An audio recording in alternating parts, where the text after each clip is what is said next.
Bonjour, je suis Amaya, thérapeute, coach love et spiritualité dans les Landes. J'accompagne des femmes et des hommes en individuel et ou en couple sur les thématiques de l'amour et de la spiritualité. Je vous propose de découvrir aujourd'hui une nouvelle chronique hebdomadaire diffusée sur Port d'Albret FM. Votre nouvelle émission s'appelle Les Échos du Cœur et nous allons parler pendant 15 minutes d'amour, sous toutes ses formes, à travers des lectures, des poèmes, des films et de la musique. Je vous diffuserai des conseils et j'aurai l'occasion d'inviter des spécialistes de l'amour. Les Échos du Cœur sur Port d'Albret FM. L'amour ne prévient pas. Il est là où on s'y attend le moins.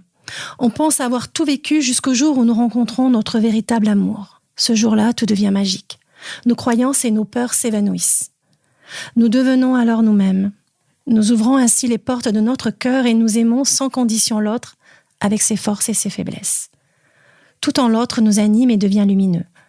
On se laisse alors transporter dans cette alchimie entre douceur et légèreté. Ensemble, tout est possible avec cet amour naissant.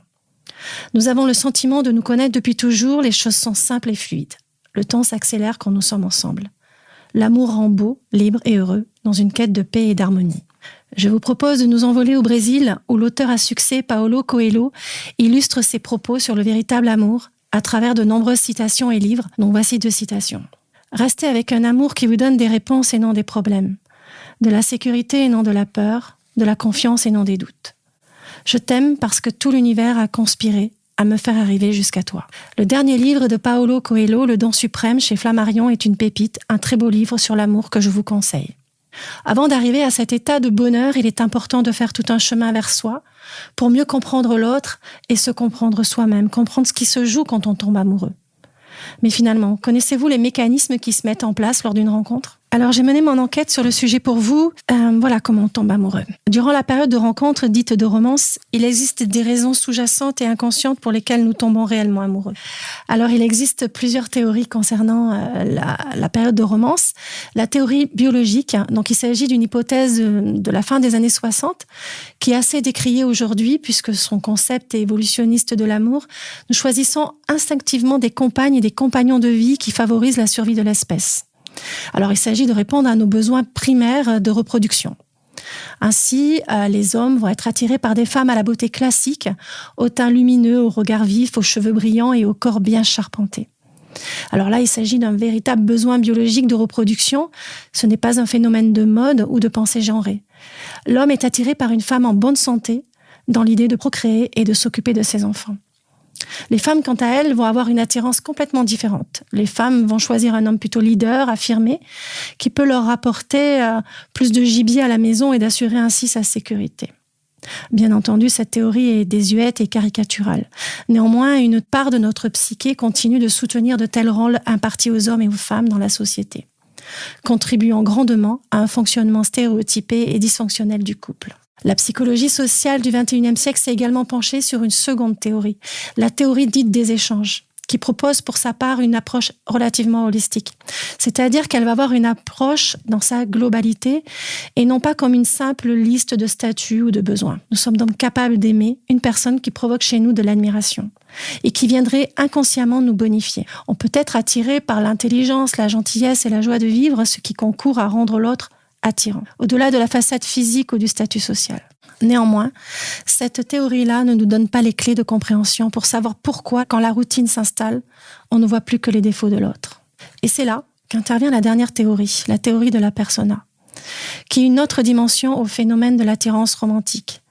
Elle va se focaliser en complémentarité par rapport au partenaire, c'est-à-dire comment l'autre nous accompagne dans l'accomplissement de nous-mêmes. De quelle manière la personnalité complémentaire de l'autre sublime-t-elle nos défauts en qualité, nos failles en estime de soi. Ainsi, cette théorie nous indique que nous choisissons nos partenaires pour venir renforcer notre image et transformer certains traits de notre personnalité qu'on estime des défauts. Mais on peut constater que cette complémentarité qui existe au début de la relation peut devenir au final une très forte différence. Ainsi, ces théories de l'attirance ne nous expliquent pas pourquoi et comment cette attirance a subitement tendance à s'estomper au bout d'une semaine d'une durée de la relation du couple. Donc cette phase de relation du couple que l'on appelle d'ailleurs la lune de miel. Car on ne voit plus que les défauts naturels de la personne et on rentre alors dans une lutte de pouvoir. Le seul moyen que l'on croit alors le plus juste, c'est la séparation. Et repartir à nouveau en quête d'un partenaire. nous ne prenons pas réellement conscience de ce qui se joue. Et d'ailleurs, il y a plusieurs études qui montrent qu'après un premier échec dans une relation durable de quelques années, les relations qui suivent sont encore moins durables que chacune de celles qui les précèdent. Contrairement aux différentes théories, le couple est un organisme vivant et il est important de travailler sur nos schémas qui dysfonctionnent. Il est inutile d'avoir des conseils de séduction basés sur des théories de l'attirance, comme par exemple des algorithmes, des sites de rencontres. Il est important de comprendre les profondeurs de notre inconscient et les dysfonctionnements des différentes parties de notre cerveau pour nous expliquer ce qui fonde réellement notre psyché et la manière dont nous pouvons réparer les schémas qui dysfonctionnent.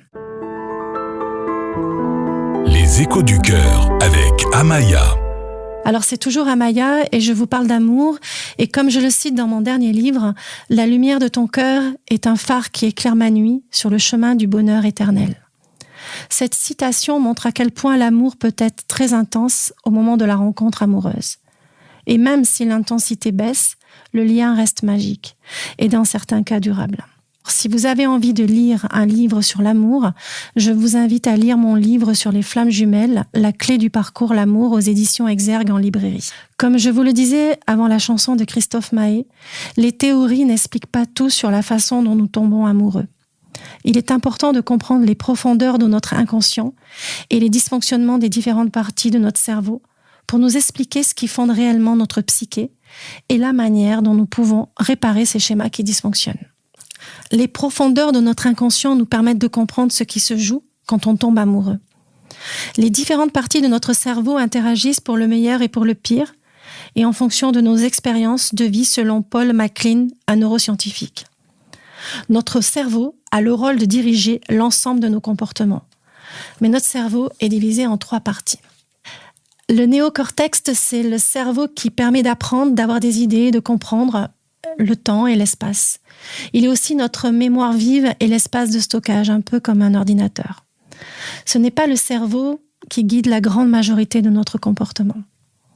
Il y a également le système limbique qui abrite l'hippocampe, à l'origine de la fabrication des hormones neurotransmettrices, celles du bonheur et celles du stress.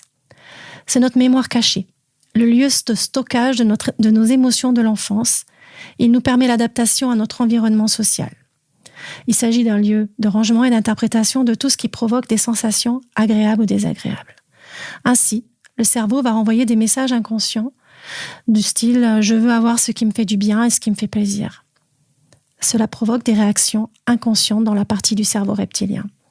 Il y a le cerveau reptilien, c'est le cerveau archaïque qui est responsable de tous nos comportements inconscients et de nos comportements d'instinct de survie et de nos comportements de réflexe. Il est toujours